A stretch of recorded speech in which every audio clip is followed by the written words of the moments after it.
क्या आप जानते हैं कि एयरबैग काम कैसे करता है? आखिर कैसे एक्सीडेंट होते ही यह खुल जाता है? जब गाड़ी एक्सीडेंट की वजह से एकदम रुकती है तो हमारा सर स्पीड में जाकर गाड़ी की स्टीयरिंग से टकराता है और हो सकता है कि हमारा सर फट जाए, गर्दन टूट जाए। तो हेड को रेस्ट देने के लिए एयरबैग को डिजाइन किया गया।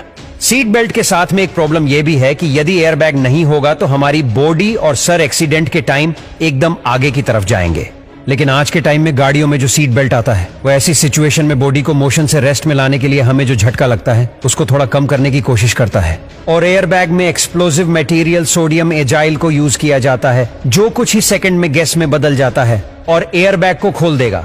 अब इस मैकेनिज्म में जो सेंसर है वह कुछ इस टाइप का है। इसमें पीछे की तरफ 2 मैग्नेट है जिन्होंने इस बोल को पकड़ रखा है। तो जैसे ही कोई एक्सीडेंट होता है तो यह बोल इन मैग्नेट से निकलकर आगे की तरफ जाकर सर्किट को क्लोज कर देगी।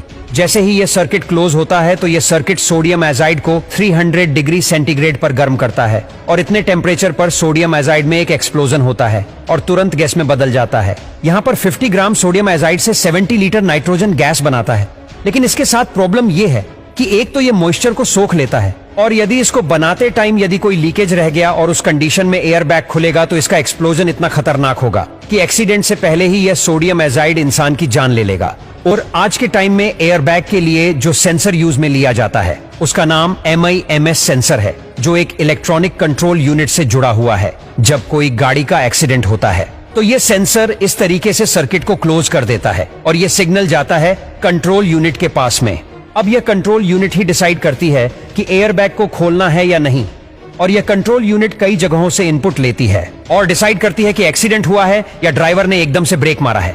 फर्स्ट सिग्नल इस कंट्रोल यूनिट के पास में एक्सीलेरोमीटर सेंसर से मिलता है कि गाड़ी की स्पीड कितनी जल्दी कम हुई है, ये ब्रेक लगाने से कम हुई है या एकदम से गाड़ी किसी चीज से स्ट्राइक होने से कम हुई है। और सेकंड सिग्नल इस कंट्रोल यूनिट को स्पीड सेंसर से मिलता है कि गाड़ी की एक्चुअल में स्पीड क्या है। थर्ड सिग्नल कंट्रोल यूनिट को ब्रेक प्रेशर सेंसर से मिलता है कि ब्रेक कितना प्रेशर से लगाया गया है या फिर गाड़ी की स्पीड किसी चीज के टकराने से कम हुई है या ब्रेक लगाने से। और फोर्थ सिग्नल इस एयरबैग कंट्रोल यूनिट को जायरोस्कोप से मिलता है और यह इस कंट्रोल यूनिट को गाड़ी की 3D पोजीशन दिखाता है कि गाड़ी कितने एंगल पर झुकी हुई है और यदि कोई एक्सीडेंट हुआ है तो किस साइड से गाड़ी को हिट किया गया है। और फिफ्थ सिग्नल इस कंट्रोल यूनिट को डोर प्रेशर सेंसर से मिलता है। गाड़ी में जितने डोर है उतने ही गाड़ी में सेंसर होंगे और इनसे इस कंट्रोल यूनिट को पता लगेगा कि डोर पर कितना प्रेशर पड़ा है। यदि ड्राइवर ने ब्रेक मारा है तो डोर पर कोई प्रेशर नहीं होगा और यदि एक्सीडेंट हुआ है तो डोर पर प्रेशर आएगा।